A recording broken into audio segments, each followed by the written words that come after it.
Well, it was a plan described as nonsensical, and now the fallout from President Trump's trade war, super balances smashed.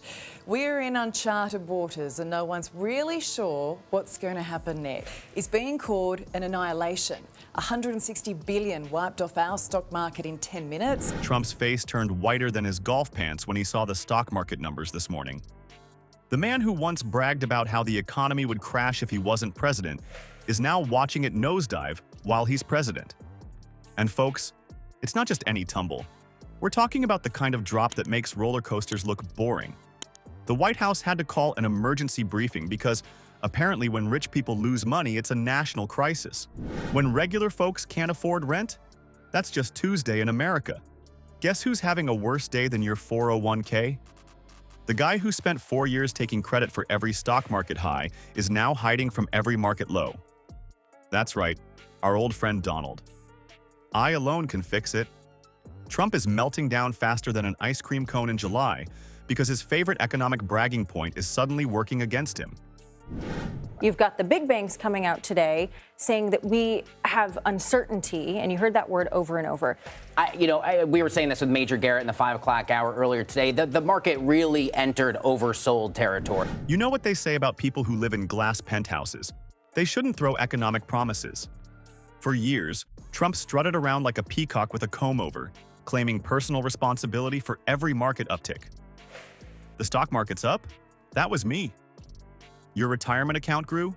Thank me. Economy good? Trump magic. But now that the market's doing a nosedive worthy of an Olympic diving competition, he's suddenly developed amnesia about his economic superpowers.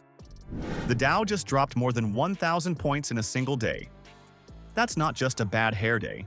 That's the whole wig flying off in a hurricane. And Trump, who once couldn't stop talking about the stock market, is now frantically trying to change the subject. It's like watching someone who bragged about their cooking skills for years suddenly pretend they've never seen a kitchen when the souffle collapses. Negotiate the global trade agenda that has ripped off the American people for far too long. As he said, this is going to be a period of transition. White House press secretary briefing Friday, Carolyn Leavitt defended the president's economic strategy. He wants consumers to trust in him, and they should trust in him. Wall Street bigwigs are sweating through their expensive suits while Trump is pointing fingers in every direction except the mirror. But here's the juicy part. He's not just blaming Biden and Obama anymore. Now he's turned on his own people. His trade advisor, Peter Navarro, suddenly finds himself under the Trump bus, joining the ever-growing club of former allies who've been flattened by those presidential tires. And in a plot twist worthy of a reality TV show finale, even Elon Musk got dragged into this economic soap opera. Musk, never one to hold back, called Navarro dumber than a sack of bricks. Ouch. Nothing says stable economic leadership, like your advisors and billionaire supporters publicly fighting like cats in a sack while Rome, the stock market, burns. The White House called an emergency economic briefing that was basically the financial equivalent of putting a Band-Aid on a shark bite. Everything's fine, they said, with the same convincing tone as someone trying to sell you a car while smoke pours from under the hood. Now, China announced Friday it would raise its retaliatory tariffs on American goods to 125%. The United States and China are refusing to back down as the world's largest economies ramp up tensions on trade. The move comes after the Trump administration raised import taxes on some Chinese goods to 145%. Trump's economic team looked like hostages reading statements that everything is totally fine, which, as we all know, is exactly what people say when things are absolutely not fine. Remember all those promises? Trump repeatedly told us that prices would drop immediately once his policies were implemented. Everything would improve very quickly. The economy would be so good we'd get tired of all the winning. Well, I don't know about you, but my bank account isn't feeling very won right now. It's feeling more done. As in done growing. Then followed by Thursday, a flirtation with losses that could have seen a halt in trading. Says uncertainty is the name of the game. We heard that from Jamie Dimon in that earnings call from JP Morgan Chase earlier today. Yeah, we heard him say turbulent. Meanwhile, regular Americans are watching their retirement accounts shrink faster than Trump's crowds at rallies. But here's the thing. Trump isn't actually worried about your money. No. What's really got him panicking is something much more important to him: his wealthy donors' checkbooks. See, when the stock market tanks, it wipes out trillions of dollars. Well, it was a plan described as nonsensical, and now the fallout from President Trump's trade war, our super balance is smashed. We're in uncharted waters and no one's really sure what's going to happen next. It's being called an annihilation. 160 billion wiped off our stock market in 10 minutes. And guess who owns most of those now vanishing trillions? The same rich folks who've been bankrolling Trump's campaign. These are people who don't just write checks because they like his policy on national parks. They write checks because he promises to make them richer. And right now, they're getting poorer by the minute. That's the real emergency for Trump. His wealthy donors are watching their fortunes evaporate.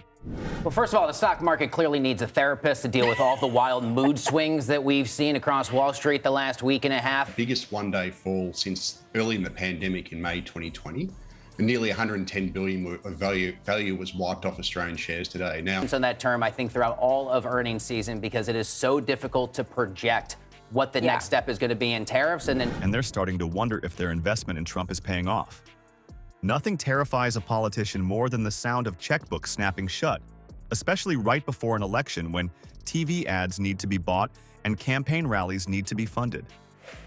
Trump's entire campaign strategy was, "The economy is great because of me." Now he's left with nothing but blaming everyone else. Peter Navarro gets thrown under the bus. Elon Musk gets dragged into the mudslinging.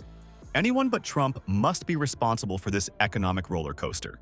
It's like watching someone who claimed to be the world's greatest captain suddenly start blaming the crew, the passengers, and even the fish when the ship hits an iceberg.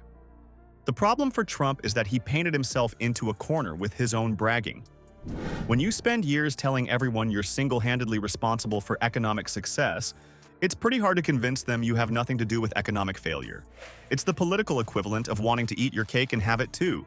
Except in this case, the cake is crumbling and nobody's hungry anymore. Well, would you look at that?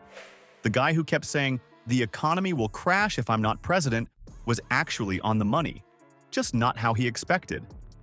Now his proposed 20% global tariff is giving economists flashbacks to the Smoot-Hawley tariff that helped tank the economy in the 1930s. Mark Zandi from Moody's is calling it dark variations on a dark theme and warning about unemployment shooting above 7%. But will Trumpy accept responsibility? Please. When confronted with his terrible ideas, he just denies, deflects, and shifts blame faster than a toddler caught with his hand in the cookie jar. The pattern's so predictable it's almost boring. Deny he said it, blame foreign countries, then attack whoever pointed it out.